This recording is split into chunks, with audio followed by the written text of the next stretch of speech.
Welcome to this tutorial.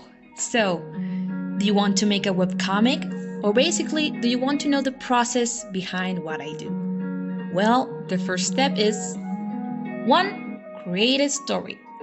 Probably, if you have the concern and excitement of making a webcomic, you have a story in mind.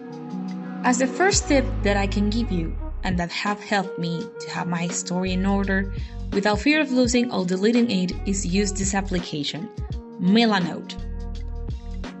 Second, organize the story. I genuinely recommend it. Unexpected ideas always come to me at any time, and with this app, I can write them down from my cell phone and computer. Both are connected and they have many tools to accommodate the story, add, discard, order, and have it saved automatically. A good start for an author with several ideas to write them, to be honest. I warn you that I'm very fond of the organization. In my case, I have arranged my story in this way. It serves as reference, and as you get to do your process, you add things. First, I have the order in 3 columns and icon: ideas, the overall story, the characters, and the design. Ideas. Every story is born from ideas. I personally added these ideas which arise like sparks out of nowhere, in the bathroom, while eating, watering the garden. I have always accumulated them there, as if they were puzzle pieces in this icon. It is highly recommended, since starting from there is how I order the story or better develop the ideas, so that the content in the next column is born later. Story. In the second column, it is basically the structure of the story. In it, I divided it literally with the heart of the whole story. From there comes all the main things: the past, the end, and the chapters, with the summaries that I'm guiding with. Literally there, everything from the puzzle of ideas is composed and shaped. World. Often it is world where I keep ideas of scenarios, places, images, inspiration, etc. Plot twist. Then, as the name indicates, the plot twist, which are the ideas that I have written down in stone so that they come to mortify the mind. Cute ideas, tender ideas, and meanings are mostly light and beautiful things that I can think of to give my story moments like this. Each one of them works together for the structure of my story. Meanings. And finally, meanings. Basically, I leave all ideas that have to do with morals, reflections, and elements that have meaning for them, or for the readers. Of course, all these points can vary, or you can add more. It is up to each one. I showed this as an inspiration. Third column. Basically, here I bring the ideas and everything that consists of each character. As I was doing it, sometimes it started with the character's story, then with the personality, powers, goals, evolution, etc. Here I also take the opportunity to leave the image of how it looks, and everything. In itself, I add all the important characters in the story. I will show you a small example of the main character, Kalisa.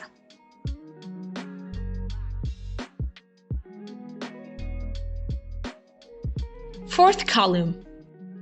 In the fourth column, I leave the issues regarding the design of the comic. It is based more than anything on how I will present the story to the readers.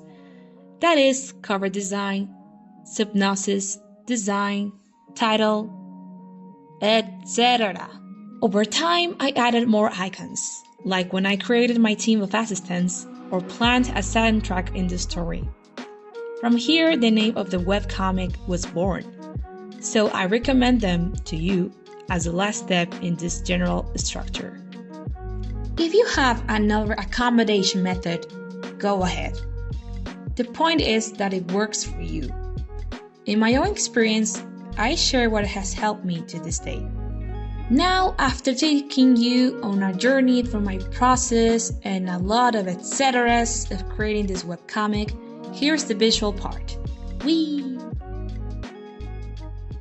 Without a doubt, the definitive application with which I made this comic was Clip Studio. It has many elements and tools that help to facilitate the work of the authors. For this, I have Clip Studio Paint Expert. More than anything because I could work with several pages at the same time. The tablet I currently use is here on Canva 16 Pro. I recommend these types of tablets since they have a display and buttons which, when making a webcomic, speeds up the workflow a lot. Brands like Xpen are also good, but I leave it to your choice. Storyboard. When I'm going to start a new chapter, I must first have finished a summary of what will happen in that chapter. So what I do next is to go File, New, and in the project area, I go to the one that says Webtoon. Yes, that one. I repeat that this tool is only available to those who have Clip Studio Expert. Once clicking, I put a name. In my case, Chapter 23. Then I put these parameters. In my case, since I uploaded this comic to Webtoons, they require a certain size. But in order not to lose the quality of the comic, I tried to set these large sizes, as well as the resolution. I'm trying to maintain quality.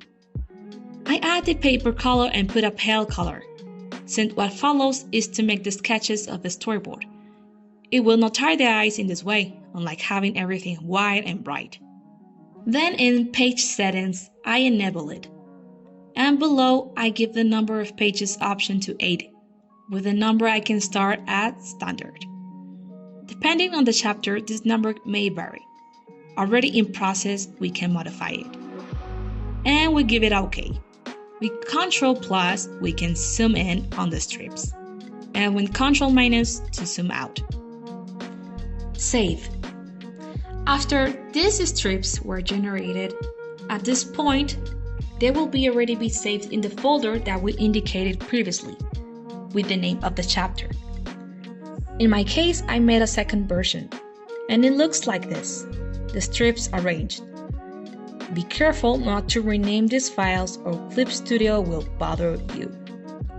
Once saved, we can already be clicking Ctrl+S or Ctrl+Save.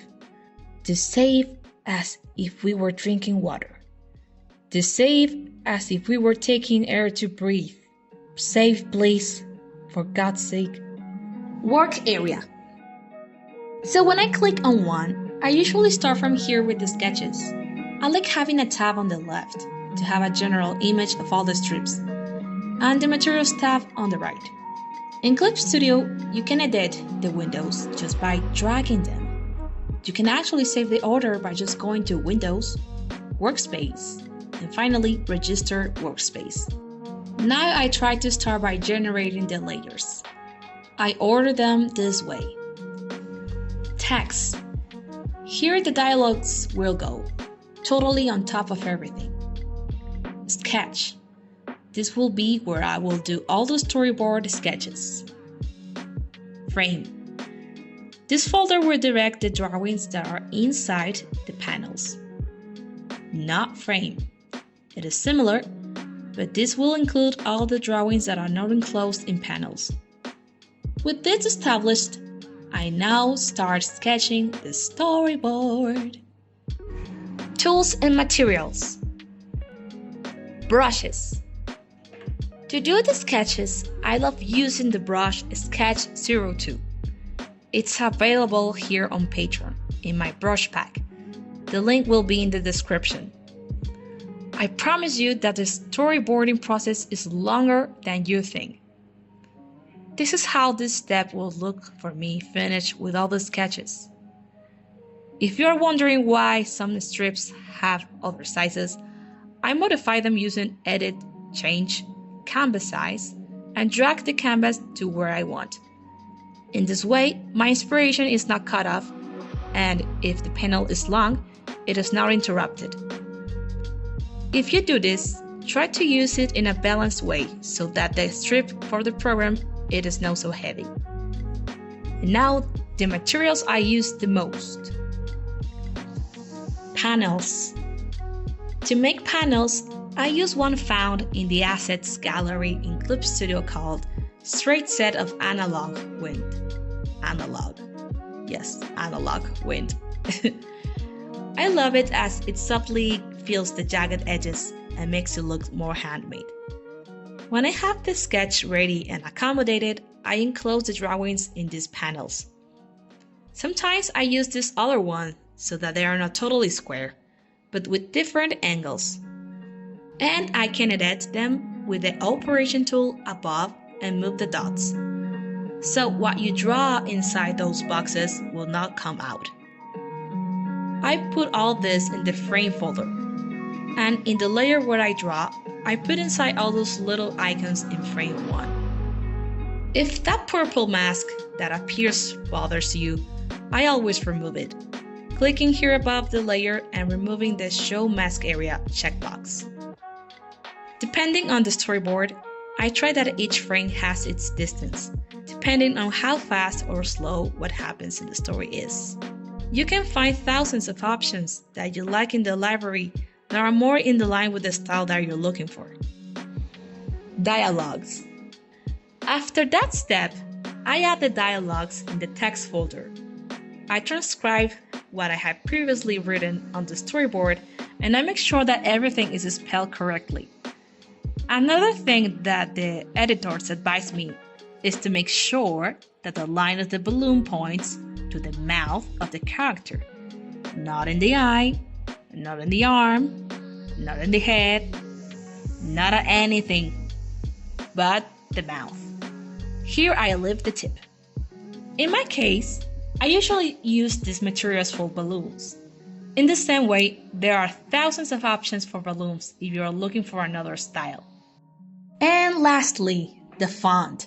When I put the dialogues, I make sure that they are the same font size in all the strips and have space on the edges of the dialogue balloon. If you are curious what font I use for the dialogues of my comic, I use all this.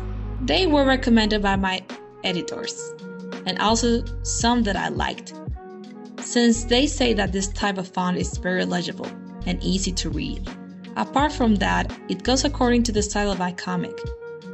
I leave the links in the description if you want to try them. And so, we finished with the pre-production preparation of the chapter to start doing the magic in the production. Yay! These are the tips I wished I had known when I started my webtoon. There wasn't enough info or tutorials with the specific doubts I had on YouTube then, or some things that I had to learn along the way. In this video, I don't specify how to write a story because I think it is a very complex and a personal journey for each author or creator. But I do give you the things that are useful to me to organize the information and make it easier.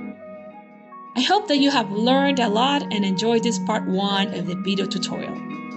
See you next time. Bye!